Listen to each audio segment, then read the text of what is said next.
My name is Jason. My age is 32, and I used to think I lived the kind of life people aspired to.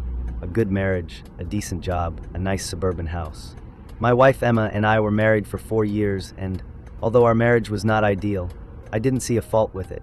That's what I thought until 1 year ago when, my world fell flat in the most shameful and suckless of ways.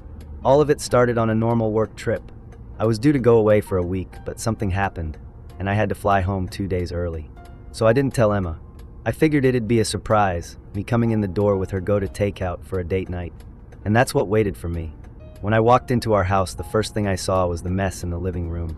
There was a man's jacket on the arm of the sofa, and shoes kicked off outside the door. At first, I was confused. I remember thinking, did we have guests? Was Emma late with the fuck? And then I noticed the clothed path down to our room. Hers and his, bound on the floor like a breadcrumb path. My heart began beating, and my gut coiled. So I went up the hall, step by step heavier, until I arrived at our bedroom door.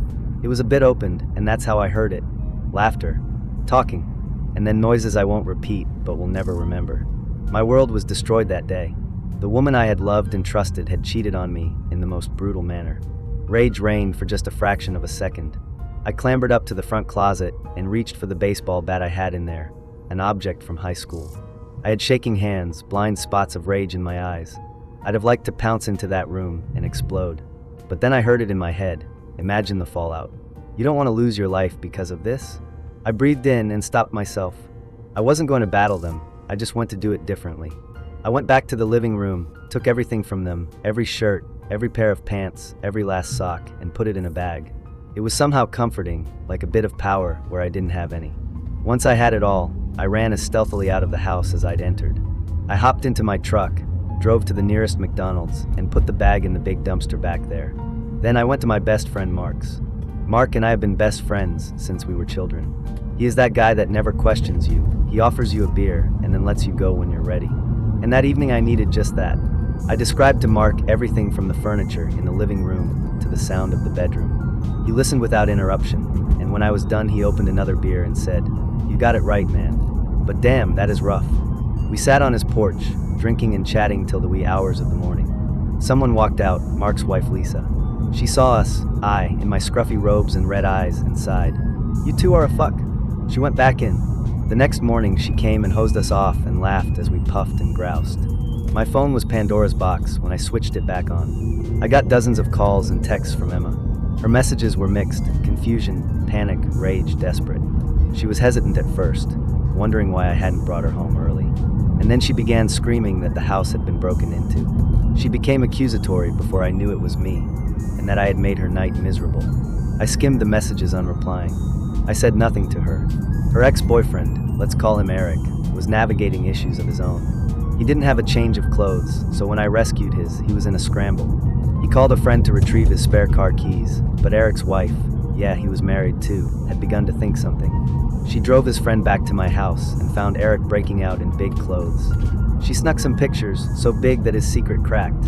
Eric's wife used those pictures to seek divorce, and because of their prenup, the documents undid the contract. Eric lost a large percentage of his wealth. Watching his life fall apart amounted to poetic justice, but didn't take away the pain and betrayal. Emma, on the other hand, asked me to come home. She said up and down that the affair was wrong, she loved me, and she'd fix it if necessary.